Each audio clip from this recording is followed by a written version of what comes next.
How we doing, nation? We got another busy episode for you today. We've got some through the mail stuff. We've got some in-person autographs, and we also have some mail day. So I'm actually going to start with some through the mail. You may notice a new bobblehead. This is the Pajaritos de Norfolk mascot. Pajaritos means little bird because they're the little Orioles. And they used to bring good luck through little messages that they'd carry to people in Mexican culture. So they gave those out on Friday. Okay, so a few little things we have here as far as mail day goes. The first thing we got back was from Bryant Packard. This is from the Panini Stars and Stripes. This came back in just over 10 days. So he signed that. He also put thank you on top of my note. So that came back as well. So it was nice to be able to get that. I also got Kyle Brenovich. As you can see, it's very difficult to see this. I believe he used an ink pen. So just a lesson to all of you, ink pens are great for baseballs. Don't try and get baseball cards signed with it. I think he saw how difficult it was to read. So he actually signed the back as well. So at least he made the effort. You can see it on the back pretty decently. Still happy to have it. I think he was drafted in maybe round 10. You can go back and watch the break from when we did Panini Stars and Stripes, and it'll have an overlay as to when he got drafted. So it's nice to hear back there. I'd love to be able to get a few more back, but it is what it is, and we'll just wait and see. Through the mail is all about the wait. Okay, from San Bernardino, California, we got Adam Kennedy. Adam Kennedy's a great through the mailer. His address is on sportscollectors.net. I'm not sure if it's on some of the free sites as well for me to be able to share it with people. But it is on sportscollectors.net. Was able to get those done. These Topps Total from 2004, they sign really well. If you have any of those, I highly suggest trying to get those signed. Also, one of the greatest through the mailers, not named Pat Neshek, which I need to send to him, Mike Cameron. So Mike Cameron actually signed 6 for me, courtesy of his home in nice black Sharpie. So there's a 2004 opening day. Here's a Topps Total as well, from 2004, with the Mets. Some with the lighter background, it made it look a little bit better. It looks really good on this one from the 2000 MLB Showdown game. So I'm happy to get those. So between Kennedy and Cameron, I already have 9 total cards through the mail, which is just awesome. So that was the through the mails that came in this past week. Definitely a big week there. Now on to some just general mail day. For those of you that know me, know I'm a big Nationals fan. I picked up this card for $1.50 on eBay. Game used memorabilia. Bat relic of Juan Soto. I really enjoyed that. And I know I've mentioned the story before. This Chris Taylor, it's actually special for me. I knew this autograph would be in Series 2 for Topps. Basically because Topps works with representatives who will get all of these cards signed for them, where Topps will send all the cards, the pins that they want it signed with, stickers to get signed for the sticker autos, and they sent them all to me to meet with Chris Taylor and get him to sign them. Finished everything in about 2 hours, but I really wanted those cards added to my personal collection, so I was able to find this for $2 plus shipping. So I was happy to add this as a memento to the first time that I worked with Topps. Hopefully I'll be working with him again in coming sets. But I know he has these as base. There's also numbered ones. He also signed a lot that ended up in Topps Now from the NLCS with an actual piece of game used base that also has authentication on it, which is pretty awesome. If anybody's a Dodgers fan or Chris Taylor fan and wants to pick up one of those. Also what came in, you all have probably heard me talk about league swaps in a lot of the in-persons. How I say the cards I'm getting done are for somebody who's working another league for me. And I may have mentioned that I've got a league swap out there with the Southern League. Well, a pack came back from who's helping me in the Southern League, and I just sent some of his cards out to him as well. So I got Doug Drabeck, who's coaching in the Southern League, which I thought was pretty cool to be able to get those. I believe he said he signed all 3 at the same time. Bob Malachy, and I think it was the same there. I don't know if he signed them all at the exact same time or just the same game, but when he gave me the update, he said he got 3 signed. He also got Drew Ellis for me, and these, one of them you can tell is Bowman Draft, and one is just Bowman. You can see Bowman Prospect up there. You'll also notice I'll put information there on the back, basically so when he's getting stuff signed. And a lot of people will do that if they do league swaps, is you put a little bit of information just so people know it's you. So if people are putting a lot of cards in their autograph books, they can easily tell who's who. So we'll go ahead and close out with in person here. The past time through, Gwinnett was through, and there's definitely some stories to share there.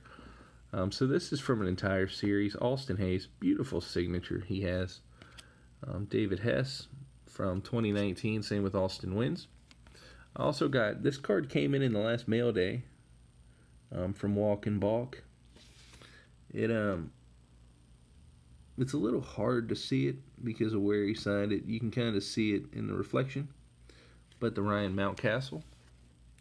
So able to get Cedric Mullins. Mullins only signs inside the stadium, so you have to have a ticket to the game, and he'll sign along the rail. He's a nice guy.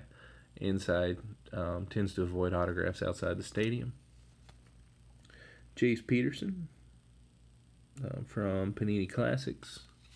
I got Taylor Scott, one of the newer Orioles. I believe they got him in a trade recently. Damon Berryhill, he signed 2 of 3, which some of the coaches for Gwinnett were kind of odd about their signing habits. Mike Maroth was awesome. Einar Diaz was a pretty strict 1 per. Now you'll recognize Mike Fultonavich. He was sent down earlier in this season. You'll also see a lot of cards. He actually racked the first night. Signed almost anything anybody had. So he signed 6 cards for me. I still had about 8 more. So I brought him the next night and got absolutely none done. And a lot has to do with right here, Colby Allard. I got 1 done the first night. Came the second night, and one of the guys who does autographs out there normally, not a dealer or anything. We don't have dealers really in Norfolk, just a lot of avid collectors. He asked Allard for an autograph, and he said, "I've already signed for you this series." And he really hadn't signed for him because he didn't have any cards the previous night. And he said, "No, you didn't." And he said, "Yeah, I did. I'm not signing again." And just went right on by. So he didn't sign for him. He didn't sign for me. Fultonavich was the same way because he came out with him, walked right on by. Literally no one signed that came out. So I went over to the Norfolk side. So literally that second night, I got absolutely no card signed by Gwinnett. I'm not sure what happened. I don't really think that's a way you treat fans who, come out and watch you and, want to collect your autographs. But to each their own. So hopefully for as many bad signers and just rude players, there's that many nice ones, hopefully. Andres Blanco was really challenging as well. He came out one night and said, "I'm sorry, I got to catch the bus." Well, the bus driver wasn't even on the bus. He was talking to us. And one of the graphers said, "Well, you don't have to get on the bus yet. The bus driver's not even on it." And he said, "Fine, I just don't want to sign autographs." Which would have been better if he had just said that in the first place. But, again, you know, to each their own. Andres Blanco just didn't seem very polite at all. I understand sometimes you have bad games, but, you know, leave it at work. You know, you don't need to take it out on us. And then lastly, I got a Kyle Wright from the first night. The second night he signed a few things, but he personalized everything. So I got one from him. He also signed my Futures Game program, which in the next video I'll show you how that's progressing. I think I'm up to 6. Last thing that came in today, and I just went ahead and got it opened. You can see it's a package right here. It's from a good friend of ours, Joe. He just included a note. Cody, enjoy. Joe. Let's see what's inside. Oh, that's awesome. Okay, we have another baseball. Joe sent me one last time from the Woodstock River Bandits, which was pretty awesome. I believe he told me, okay, this is the New Market Rebels from the Valley League. You can see here, he's told me the commissioner's autograph is on here somewhere. Commissioner is, I believe that's a Bruce Alger. Let me look through. This is really cool. There's a lot of names on there. It says 2019 New Market Rebels, so that's really cool. And we've got, okay, there it is, Bruce Alger. So he's the commissioner of the Valley League. That's so awesome. Another Valley League ball. This is really cool. He also included a team roster. As you can see, a lot of these guys, college summer league guys, it'll say where they're from, the school they play for. A lot of big name schools represented. Florida State, Virginia Tech, Pittsburgh. Stetson's got a really good baseball program. Central Florida. A lot of really good schools represented, some good baseball programs. There's also, oh, there's more stuff in here. Okay, we also have from Joe, looks like some Stadium Club. I haven't gotten a chance to pick up any of these, so this is awesome. Steven Strasburg, which I love the photography in these. Trey Turner, that's awesome. Love that card. Oh, this is cool. Warp Speed insert, that's cool. I like that one. And oh, Vladdy Guerrero Jr. rookie card. That is awesome from Top Series 2. For those of you that didn't know, this is a short print in Series 2, only because on the back you can see there's no number. This is the second time Topps has done this. 2012, they put Bryce Harper in their set, and he also did not have a number on his card because they had kind of made the set list and then wanted to put him in. They did the same thing with Guerrero. So this is awesome. I love this. I love the ball. Heck, I just love getting mail. Mail day stuff from you guys, through the mail, eBay purchases. It's all fun to open, to go through, and to be able to share with you on YouTube. So next time, I'll show you how my Futures Game program's coming with the autographs there. We also still have the third and final video from the Epic Break that we need to get out to you. I also want to show you how the binder sorting went and kind of how I go through and can find cards now to do in-person autographs, and just go over a few tools and tips and tricks of the trade to be really successful with in-person autographs. Hope you have an amazing weekend. Hope you had a wonderful 4th. I'll see you next time.